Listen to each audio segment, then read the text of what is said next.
बिल्कुल, ज़मान पार्क में इमरान खान सियासी मुलाकातें कर रहे हैं। उन्होंने आज कानूनी माहिरीन की टीम भी बुला रखी है, क्योंकि गवर्नर पंजाब की तरफ से परवेज़ इलाही को अदम का वोट लेने का कहा गया है। दूसरी तरफ तहरीक अदम एतमाद पेश की गई है, इसके ऊपर लाहेअमल त्याग किया जाएगा। और इमरान खान ने तमाम जो सीनियर पार्टी की क़यादत है उसको भी तलब कर रखा है। ज़मान पार्क में तमाम जो तहरीक इंसाफ के सीनियर रहनुमा हैं वो पहुँचना शुरू हो गए हैं। इस वक्त शाह महमूद कुरैशी और दीगर आमिर डोगर समेत हुसैन जहानिया गर्देजी, नदीम कुरैशी, जो पंजाब के अरकान असम्बली हैं वो जो है यहाँ पे पहुँचना शुरू हो गए हैं। फवाद चौधरी भी पहुँच गए हैं। तो इन तमाम जो सीनियर लीडरशिप है तहरीक इंसाफ से, इनसे मिलकर अब अगला लाहेअमल तय किया जाएगा कि किस तरह तहरीक अदम एतमाद को नाकाम बनाना है, और क्या जो गवर्नर ने एतमाद का वोट लेने का कहा है पंजाब के वज़ीर आला को, उसके ऊपर क्या लाहेअमल इख्तियार करना है। लेकिन जो स्पीकर पंजाब असम्बली हैं उन्होंने एक अहम बयान जारी किया। उन्होंने कहा कि जो गवर्नर ने कहा है वज़ीर आला पंजाब की कि वो एतमाद का वोट लें, वो तरीका दुरुस्त नहीं है। उन्होंने बयान जारी किया कि जो असम्बली की सेक्रेटरीट है वो इसका नोटिफिकेशन जारी नहीं करेगा कि जब एक इजलास चल रहा होता है ऑलरेडी तो नया इजलास नहीं बुलाया जा सकता। तो ये स्पीकर पंजाब असम्बली जो सल्तान खान है उनकी तरफ से कहा गया है। और दूसरी तरफ इमरान खान ने तमाम जो अरकान असम्बली हैं उनको लाहौर में रहने की हिदायत की है, और साथ में जो कौमी असम्बली के अरकान हैं उनके लिए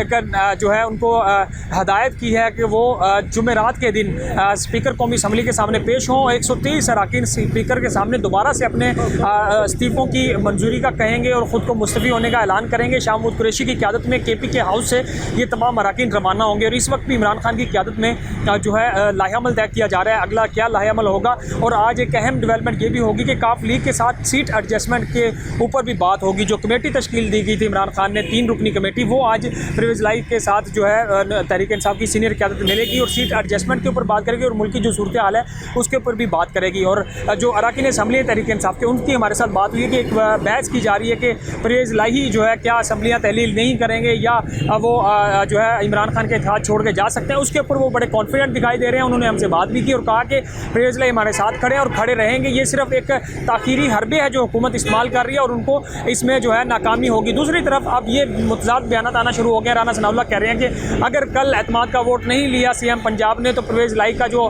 वज़ीर आला हाउस है उसको और ऑफिस को सीज़ कर देंगे। तो ये हर लम्हा जो है सूरत हाल बदल रही है पंजाब की। आज जो है एक अहम दिन है और कल गवर्नर ने एतमाद का वोट लेने का कहा है। अब देखना ये होगा कि परवेज़ इलाही एतमाद का वोट लेते हैं या नहीं, और हुकूमत की स्ट्रेटजी क्या होगी और दूसरी तरफ इमरान खान की स्ट्रेटजी क्या होगी।